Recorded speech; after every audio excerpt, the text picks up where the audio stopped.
Jill, Kamala, Doug, and I, and members of our administration, are here to send a message to the country and, quite frankly, to the world.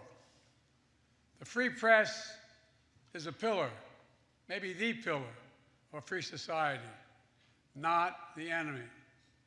Thomas Jefferson wrote,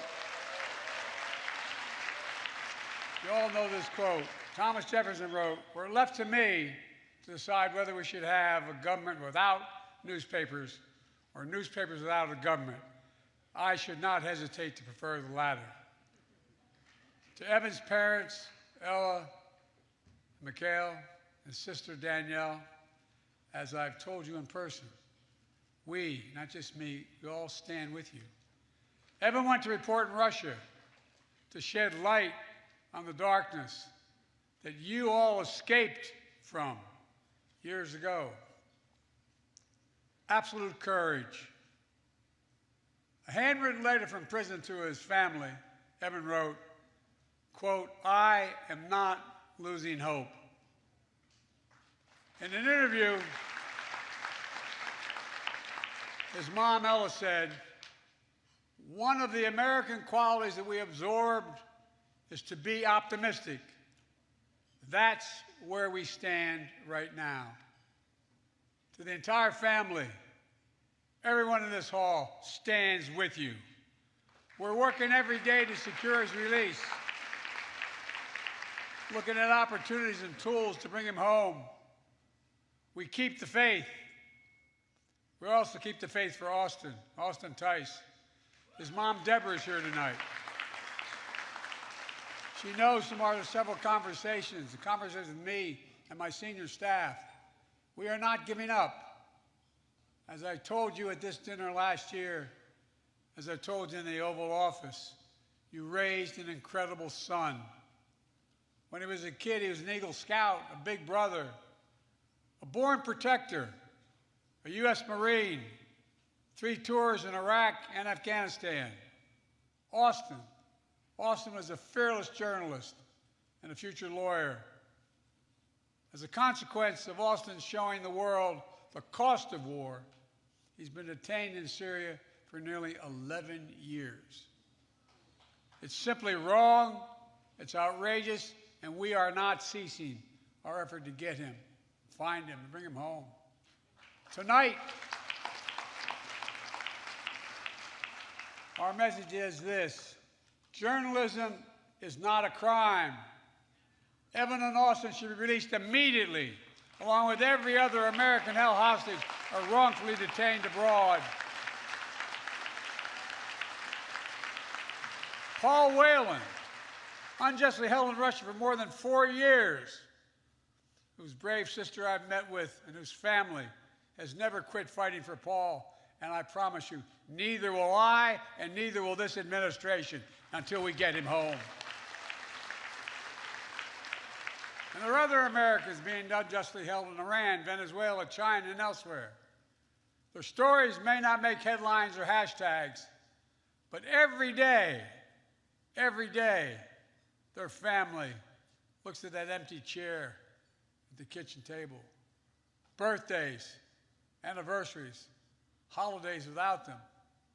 The pain of living in limbo, in a sense, is almost worse than the pain of having lost a child and looking at an empty chair. The stress of not knowing, the sorrow of uncertainty. But I want them and their families to know, Jill and I understand, we see them. They are not forgotten. And I promise you, I am working like hell to get them home. As a nation, we'll never give up on hope. Things can get better. Things can turn. Things can change. Tonight, unlike last year, Brittany Griner's here with her wife, Cheryl. Brittany, where are you, kid? Stand up. Come on. I love this woman.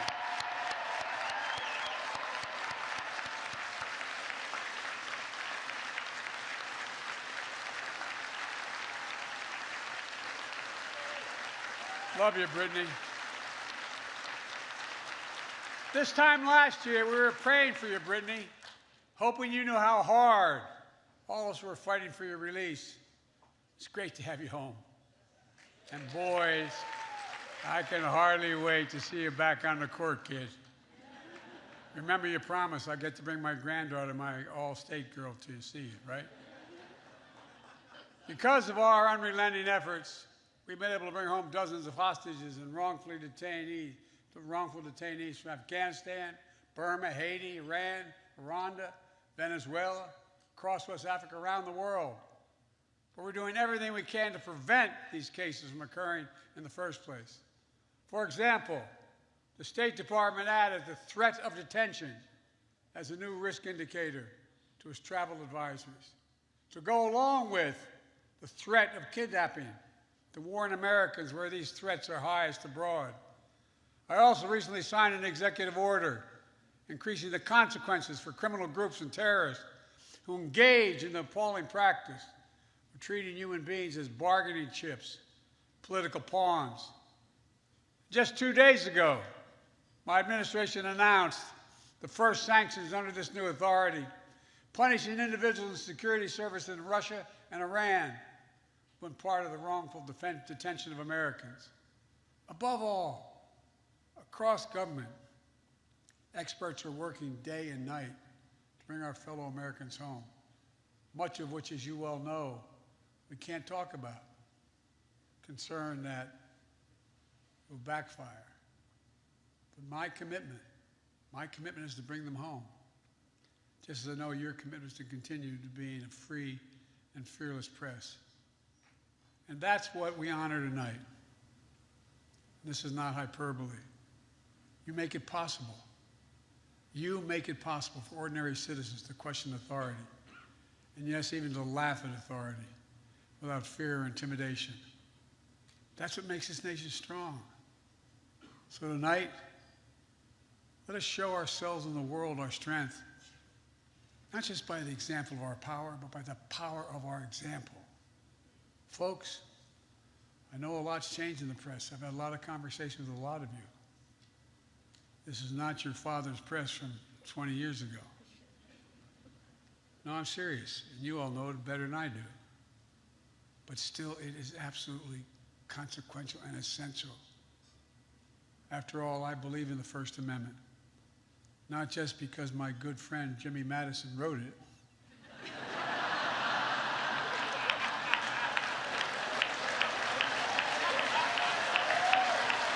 Look, in a lot of ways, this dinner sums up my first 2 years in office. I'll talk for 10 minutes, take 0 questions, and cheerfully walk away.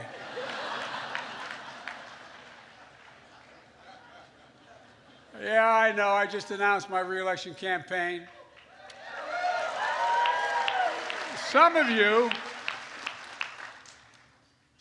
scooped that I'd announced in the video. But really, you really all thought in your heart that I just blurted out, didn't you? We tried. And look, I get that age is a completely reasonable issue. It's in everybody's mind. And everyone, by everyone I mean the New York Times. Headline, Biden's advanced age is a big issue. Trump's, however, is not. Sorry, that was a New York Times pitch spot. I apologize. I love that guy. I should do an interview with him. You might think I don't like Rupert Murdoch. That's simply not true. How could I dislike a guy who makes me look like Harry Styles? You call me old.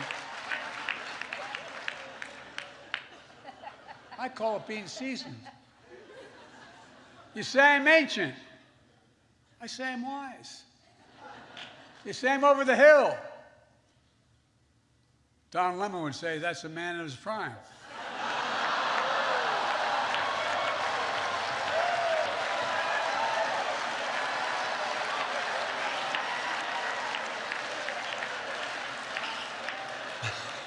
Folks, it's wonderful to be back here again, proving I haven't learned a damn thing.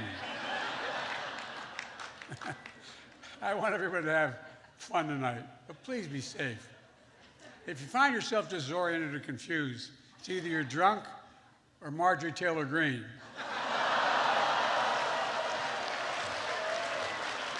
Tam, thank you for hosting us. I love NPR.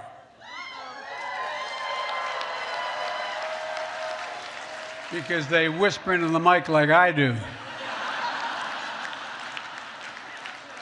But not everyone loves NPR. Elon Musk tweeted that it should be defunded. Well, the best way to make NPR go away is for Elon Musk to buy it.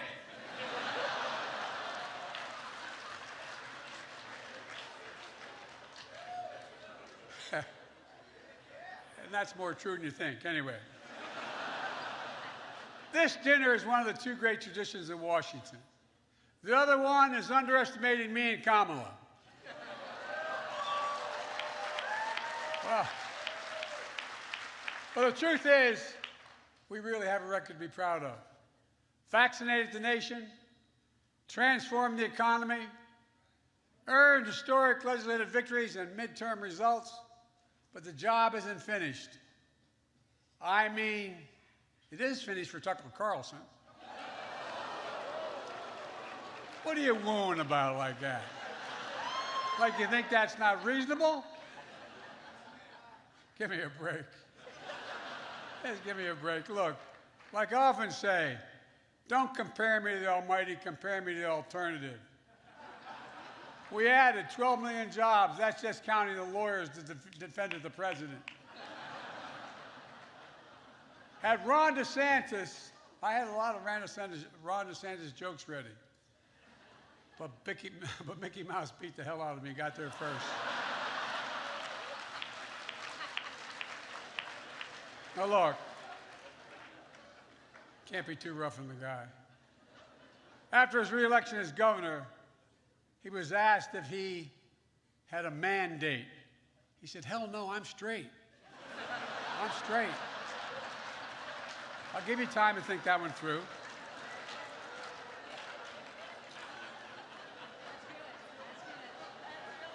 You got it? Look, y'all keep reporting my approval ratings is 42%. But I think you don't know this. Kevin McCarthy called me and asked me, Joe, what the hell's your secret?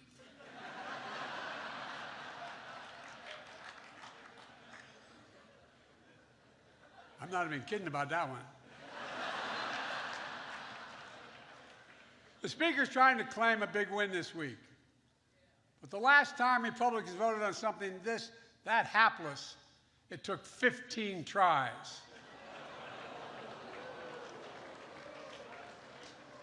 That was good. Look, it's great the cable news networks are here tonight. MSNBC owned by NBC Universal. Fox News owned by Dominion Voting Systems.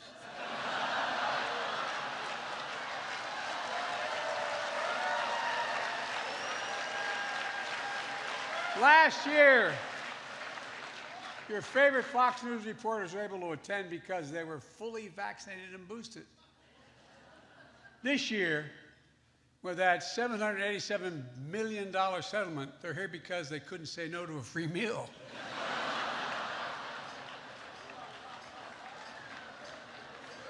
And hell, I'd call Fox honest, fair, and truthful, but then I could be sued for defamation.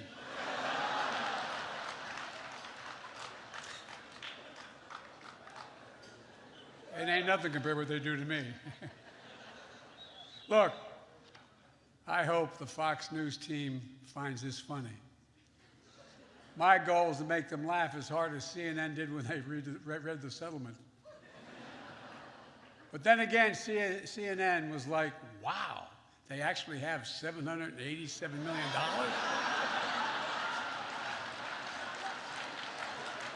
Whoa. Folks, I go where people are, The Daily Show.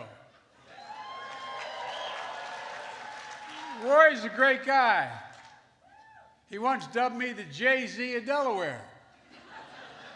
Don't let that look in your face you did. Tonight he asked me to keep it short. Even offered me $10 if I'd keep it under 10 minutes. That's a switch, a president being offered hush money.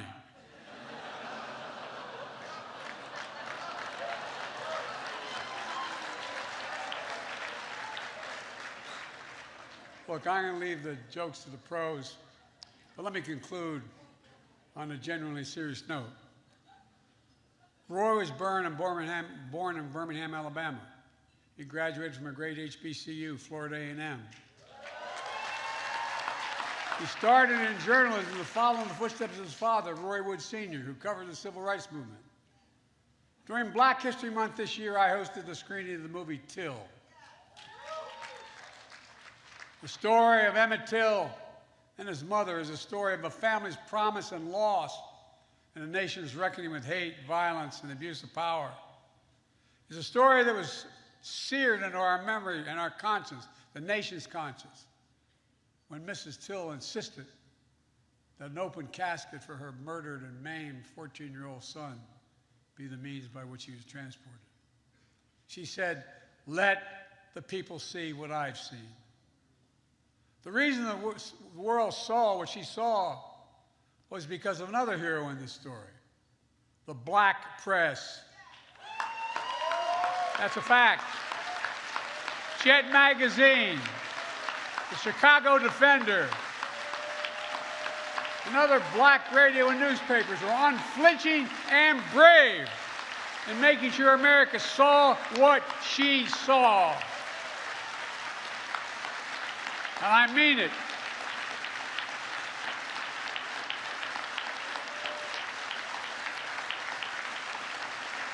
Ida B.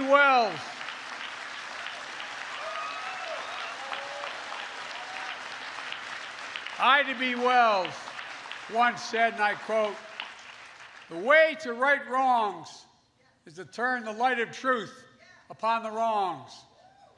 Turn the light of truth upon the wrongs.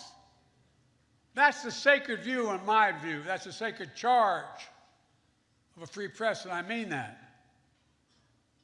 That's what someone we still miss so much, who you honored posthumously tonight, stood for, Gwen Ifill. You know, she was among the very best we talked about at the table. She moderated my first debate for vice president and was a trusted voice for millions of Americans. Gwen understood the louder the noise, the more it's on all of us to cut through the noise to the truth. The truth matters. As I said last year at this dinner, a poison is running through our democracy and parts of the extreme press. Truth buried by lies, and lies living on as truth. Lies told for profit and power. Lies of conspiracy and malice, repeated over and over again, designed to generate a cycle of anger, hate, and even violence. A cycle that emboldens history to be buried, books to be banned, children and families to be attacked by the state, and the rule of law and our rights and freedoms to be stripped away. And where elected representatives of the people are expelled from state houses for standing for the people. I made clear that we know in our bones, and you know it too, our democracy remains at risk. But I've also made it clear, as I've seen throughout my life, it's within our power, each and every one of us, to preserve our democracy. We can, we must, we will. I'd like to make a toast, if I had a glass.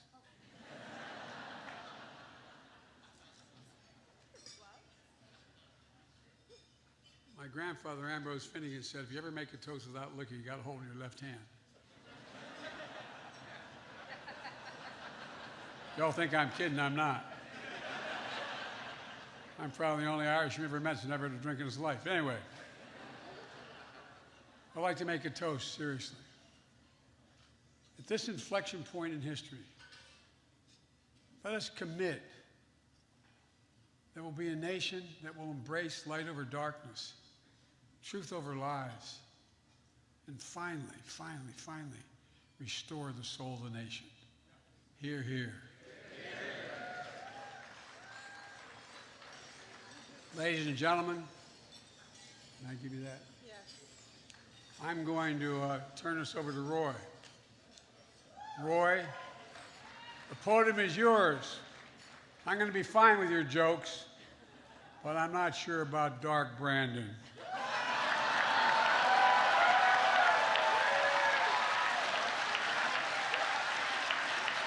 It's all yours, pal.